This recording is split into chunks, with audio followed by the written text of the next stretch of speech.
Lamborghini e Ferrari representam o que há de mais esportivo e poderoso no atual mundo automobilístico. Mas no início não era bem assim. A Ferrari fabricava seus carros num galpão nada glamouroso e a Lamborghini era uma fabricante de tratores. A história das duas marcas se cruza quando Ferruccio Lamborghini compra uma Ferrari e reclama para Enzo Ferrari que a embreagem do seu carro era horrível. Ao que Enzo respondeu: um fabricante de tratores não pode reclamar da embreagem de uma Ferrari.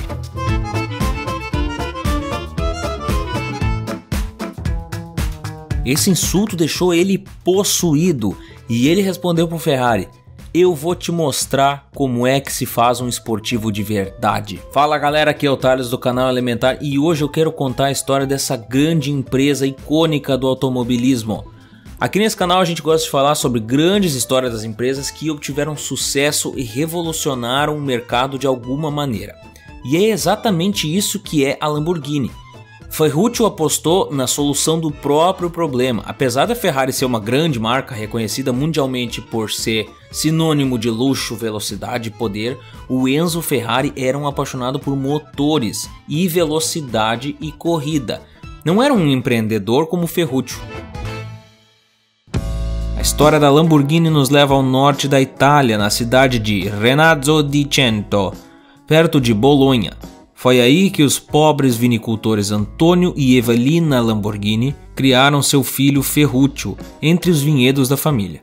O jovem Ferruccio nasceu em Toro em 1916, bem no meio da Primeira Guerra Mundial. Apesar disso, Ferruccio cresceu para ser ambicioso, mas como a maioria dos italianos pobres durante o início do século XX, ele enfrentou um dilema crucial.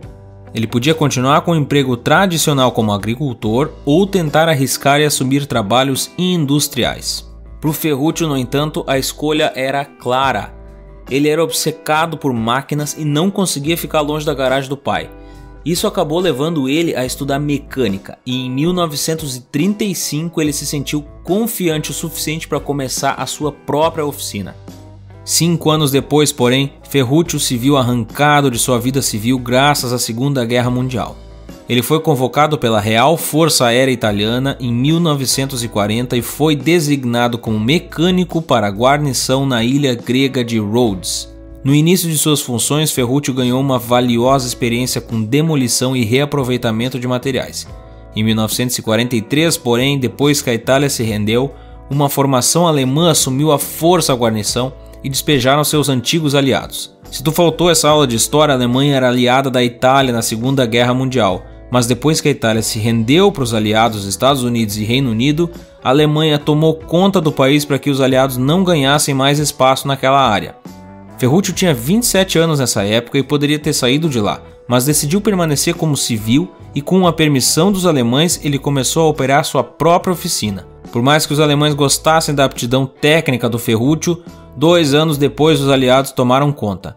Eles colocaram todos na prisão, mas depois que viram o que Ferruccio podia fazer, eles colocaram ele para trabalhar consertando seus veículos por 1 ano, até que finalmente mandaram para casa em 1946. Ele sabia que a Itália do pós-guerra precisava aumentar a produção agrícola para consertar as feridas da guerra, e a melhor maneira de obter as máquinas para chegar nesse objetivo era o estoque de equipamentos militares que o governo do Mussolini tinha encomendado. O ambicioso plano do Ferruccio foi acionado perto do final de 1947, quando ele fundou a primeira companhia aos 31 anos de idade. Com apenas 3 outros mecânicos e 2.000 liras em capital inicial, Ferruccio assumiu a produção em larga escala de tratores acessíveis em suas próprias mãos. Seu principal fornecedor era a Arar, empresa estatal responsável pela venda de todo o excesso de equipamento militar deixado após a guerra. Ao pegar um velho motor Morris britânico e modificá-lo para rodar com diesel barato, ao invés de gasolina cara, Ferruccio criou um trator inovador e acessível para vender em toda a Itália. Esse seria o primeiro de seus tratores da série Carioca, apresentado em 3 de fevereiro de 1948. A Itália gostou muito dessa inovação. O projeto foi tão bem sucedido que Ferruccio abriu uma segunda empresa, a Lamborghini Trattori. Ele contratou 4 novos trabalhadores, comprou uma fábrica em Cento e pegou um empréstimo de 10 milhões de liras através da fazenda da sua família para comprar centenas de motores Morris, Perkins e Dodge, da Arar. Ele também decidiu entrar em uma prestigiada corrida de resistência chamada Mille Miglia. Ele dirigiu seu Fiat Topolino, mas colidiu com o lado de um restaurante e desistiu de correr pelo resto da vida. Apesar disso, a empresa estava indo bem. Em 1950, a Trattori tinha uma força de trabalho de 30 pessoas e podia produzir mais de 200 tratores por ano. A demanda estava crescendo rapidamente. Em 1951, Ferruccio adquiriu 1.000 metros quadrados de terreno sobre os quais ele construiu uma nova fábrica. Em 1951 também veio a introdução do trator L33, o qual a popularidade foi beneficiada através dos subsídios do governo aos agricultores que usavam máquinas feitas em casa. Depois de assinar um acordo com a Motorenwerken Mannheim para seus motores a diesel, a Lamborghini poderia agora produzir tratores inteiramente por conta própria. Nova fábrica do Ferruccio produziu seu primeiro trator em 1956 e nesse ponto ele havia simplificado o design do motor, trazendo mais eficiência ao motor e ao processo de produção. No início dos anos 60, a fábrica de tratores da Lamborghini contava com 400 funcionários e fabricava até 30 tratores por dia. Ou seja, além de várias outras inovações no setor de tratores, Lamborghini já era uma fábrica consolidada. Alguns de seus maiores desenvolvimentos ao longo do tempo foram uma série de tratores refrigerados a ar, motores e até conceitos de helicóptero. Além disso, em 1961, Ferruccio inaugurou uma outra fábrica, dessa vez de aquecedores a óleo. Aqui é um ponto muito importante na história da Lamborghini, porque o Ferruccio estava comprometido em ser um homem de negócios e não parou na fábrica de tratores. Ele reinvestiu com muito sucesso o capital que conseguiu através da venda dos tratores. Tudo isso aos 45 anos de idade. Apesar de ser um empresário, dentro dele ainda havia um mecânico que era crítico com relação a falhas de engenharia. E é precisamente aí que a história de Enzo Ferrari e Ferruccio Lamborghini se cruza. Sendo apaixonado por carros com muito dinheiro e morando na Itália, talvez seria óbvio que ele teria uma Ferrari. Não somente uma, Ferruccio teve várias Ferraris ao longo da vida. Ele gostava delas apesar de achar que o interior era muito simples e que elas eram barulhentas demais. Depois de gastos excessivos com reparos nas Ferraris dele, especialmente com quebras de embreagens, ele resolveu levar o carro na fábrica da Ferrari e conversar com o Enzo pessoalmente. Foi aí que a fatídica frase foi dita por Enzo Ferrari: um fabricante de tratores não pode reclamar da embreagem de uma Ferrari. E aqui é que mora a grande diferença entre os dois. A diferença é justamente o empreendedorismo. Se fosse pelo Ferrari, ele fabricaria motores e somente participaria de corridas para o resto da vida. Mas o dinheiro estava ficando curto e para continuar financiando as corridas que um homem chamado Luigi Chinetti entra na história como o verdadeiro homem de negócios que o Enzo Ferrari não era. Ele veio com a ideia certa na hora certa, vender Ferraris na maior e mais crescente economia do mundo, os Estados Unidos. Para comprovar que o Enzo Ferrari de fato não era um homem de negócios, ele a princípio não estava muito interessado na ideia de ter que adaptar os carros dele para o consumidor comum e para as estradas dos Estados Unidos. Mas Luigi convenceu ele dizendo que isso ia trazer financiamento para o verdadeiro sonho do Ferrari: as corridas. Não era necessário convencer Ferruccio a abrir um negócio e comercializar um produto com fins lucrativos para o consumidor comum. Afinal, ele já tinha feito isso 2 vezes e era um homem de negócios de sucesso.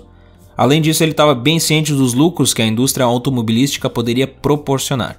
Foi aí então que surgiu a Automobile Lamborghini. Para o emblema da marca, Ferruccio escolheu um touro.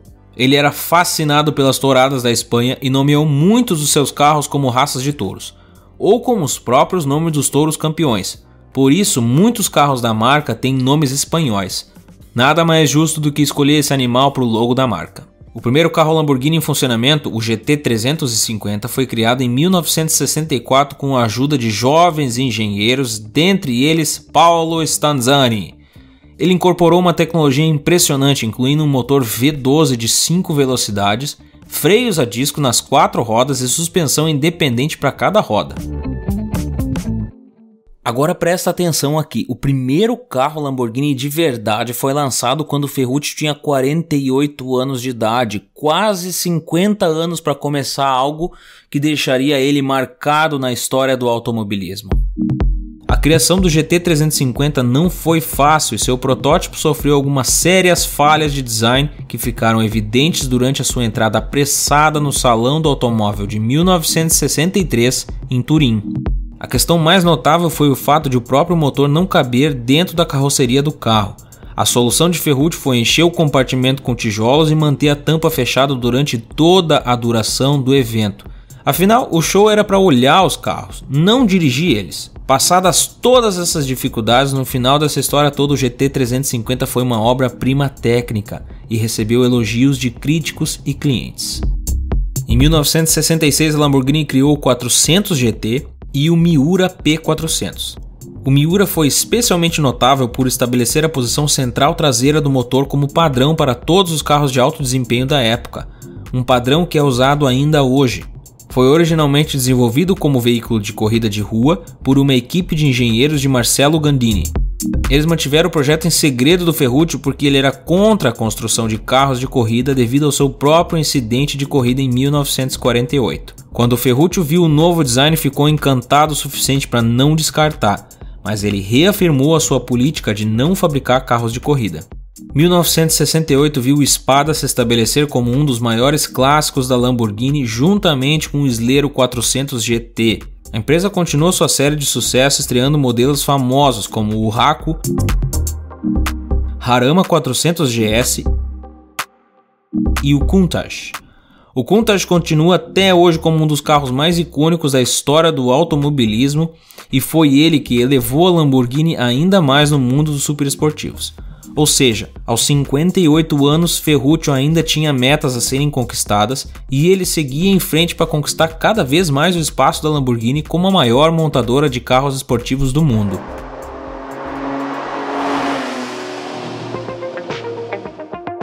Os anos 70 chegaram e com ele vieram tempos difíceis para a Lamborghini.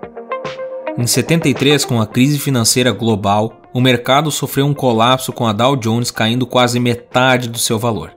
Ao mesmo tempo, o preço do combustível aumentou muito e acabou mergulhando o mundo automotivo numa crise muito forte. Como se tudo isso não bastasse, a Lamborghini Trattori também tomou um tufo sacana quando um acordo para fornecer 5.000 tratores para a Bolívia foi cancelado após o golpe de 1971 de Hugo Banzer no país. Ferruccio fez o que deu para manter vivas suas várias empresas. Ele finalmente encontrou compradores para os tratores não vendidos, mudou a fábrica de aquecedor a óleo para Dosso na Nigéria e ele foi forçado a vender ações da Lamborghini para investidores externos para salvar seus negócios de irem à falência. A crise acabou com Ferruccio. Embora ele tenha conseguido salvar a Lamborghini, ele se aposentou numa época de início de greves generalizadas e da sindicalização de trabalhadores que começaram na Itália. Em 1973, ele vendeu a Lamborghini Trattori para outro fabricante italiano de tratores. Um ano depois, ele vendeu o resto da participação de 49% que restava da Lamborghini para um empresário suíço chamado René Leimer. Um amigo de René já havia comprado os primeiros 51% e junto eles esperavam reviver a marca. Apesar das tentativas, eles falharam e eventualmente a Automobile Lamborghini foi forçada a entrar em liquidação jurídica. Em 1980, o governo italiano vendeu a Lamborghini por 3 milhões de dólares aos irmãos Mimran, dois empresários franceses que possuíam grandes plantações de cana-de-açúcar e moinhos de farinha na África.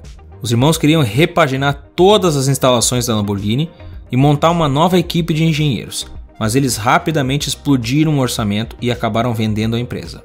Depois de idas e vindas, em 1987 a Lamborghini chegou às mãos da Chrysler, que queria importar os carros para os Estados Unidos. Menos de 5 anos depois, no entanto, a Lamborghini ainda não havia lucrado, e assim a Chrysler vendeu a marca para um conglomerado indonésio. Na verdade, os indonésios conseguiram restaurar um pouco a marca. Em 1996, a Lamborghini obteve um lucro modesto de 120 mil dólares. Em 98, uma crise financeira atingiu a Ásia e a Lamborghini foi vendida mais uma vez. Só que dessa vez o comprador era Ferdinand Piëch, da Volkswagen. Ele também havia comprado a Bentley e a Bugatti no mesmo ano. Sob os cuidados da Volkswagen, a Lamborghini encontrou uma estrutura otimizada e eficiente. Isso permitiu que ela finalmente começasse a retomar o seu lugar no mercado de carros esportivos de luxo. Para se manter competitiva no mercado forte como o automobilístico, a Lamborghini investe pesado na divulgação da marca ao mesmo tempo em que investe forte em pesquisa e desenvolvimento de materiais. Eles ampliaram as categorias para atrair uma gama mais ampla de compradores com diferentes orçamentos, mas até os preços mais baixos ainda são ridiculamente altos para o brasileiro médio.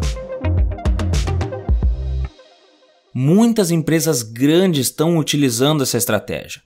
Ampliando as possibilidades para compradores pode significar mais compradores e mais caixa para a empresa. Quem fez isso de forma brilhante foi a Porsche, primeiramente com o Boxster nos anos 90 e depois com a Cayenne no início dos anos 2000. Muitos fãs da marca ficaram decepcionados com essa atitude da Porsche de fazer carros que não condizem com o histórico da marca no quesito esportividade, que fugia muito de tudo que eles já haviam feito no passado. Mas essa estratégia se provou correta, tanto é que muitas outras empresas repetiram. Mas o auge do sucesso da Lamborghini moderna é sem dúvidas o Gallardo, que em 10 anos vendeu pouco mais de 14 mil unidades, tornando-se o design mais popular da Lamborghini de todos os tempos. 2015 marcou o melhor ano da história da empresa, pois suas vendas saltaram de pouco mais de 2.500 carros para mais de 3.000. Depois de tempos turbulentos onde ninguém queria assumir a empresa e ficava um tocando para o outro, parece que o jogo virou, pelo menos por enquanto.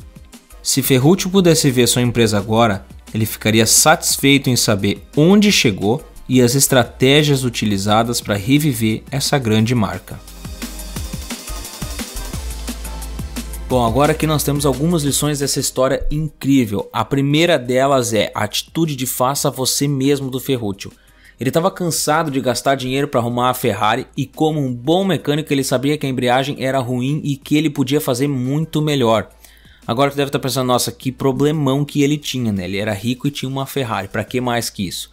Mas é exatamente por ter essa mentalidade de não se conformar com pouco que ele foi bem sucedido. Ele viu que um produto não era bem feito e que o serviço prestado era ainda pior, já que o Enzo simplesmente humilhou ele. O Ferruccio era mecânico, tinha uma Ferrari e estava insatisfeito com ela. Talvez não tenha nada aí que tu possa te relacionar. Talvez tu não vai criar uma fábrica de carros esportivos. Mas com certeza nos últimos meses tu passou por alguma decepção na transação de qualquer produto ou serviço que tu pensou que definitivamente podia fazer melhor. E no exato momento que eu tô gravando esse vídeo a gente está em quarentena por causa do coronavírus. E com certeza assim que acabar isso, uma crise pesada vai acontecer. São nos momentos de crise que as empresas dispensáveis do mercado são varridas para fora. É o cara que não se destaca, que vende o mesmo produto que milhares de outros negócios, que presta um serviço no máximo razoável a um preço justo. Em períodos assim não tem espaço para o mediano. Ou tu é essencial na vida das pessoas ou tu é só mais um e é deixado de lado. Se tu estiver olhando esse vídeo e essa confusão toda já passou, comenta aqui embaixo o que mudou na tua vida. Mas com certeza, se tu estiver passando por isso, só existe uma coisa que tu pode fazer: aproveitar o tempo e fazer algo que vai te fazer sair mais forte quando tudo isso acabar, que vai te dar uma vantagem na frente de quem está sentado assistindo Netflix ou jogando videogame. Pode ser algo para melhorar a tua vida profissional, como aprender inglês, ou uma habilidade nova. Ou então te preparar para criar um negócio que sobreviva e prospere nesses momentos de incertezas. Eu decidi trabalhar 2 vezes mais aqui nesse canal, porque para mim ele é um negócio e por pior que a crise seja, é o tipo de negócio que prospera em tempos como esse. Na descrição aqui embaixo eu coloquei uma série de links que podem te ajudar a transformar o limão em uma limonada. Seja criando um negócio online, aprendendo a falar inglês ou alguma habilidade que vai te fortalecer enquanto a maioria simplesmente espera o caos passar. Confere aqui embaixo os links na descrição. E aí, gostou desse vídeo? Se tu chegou até aqui, compartilhe ele com um amigo para ajudar a espalhar essa brilhante história de sucesso. Na tela tá aparecendo 2 vídeos aqui no meu canal. Assiste aí e te inscreve. Por esse vídeo é isso, um grande abraço e até mais.